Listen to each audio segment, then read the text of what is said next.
Guys, welcome to my YouTube channel, Tabo.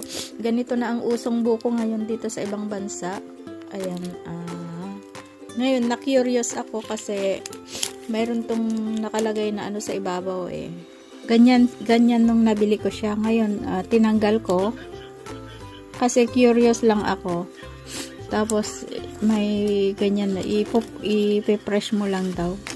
Tapos syempre na-curious naman si ako. Ayan. Kinalkal ko rin yung buko. Inangat-angat ko to. Nakaibabaw lang niya. Ayan yung marka. Ayan na may butas na maliit. Dahil sa curious na ako paano nga maipopush yun kung ganito kakapal yung bunot niya. Kaya pala mura to eh.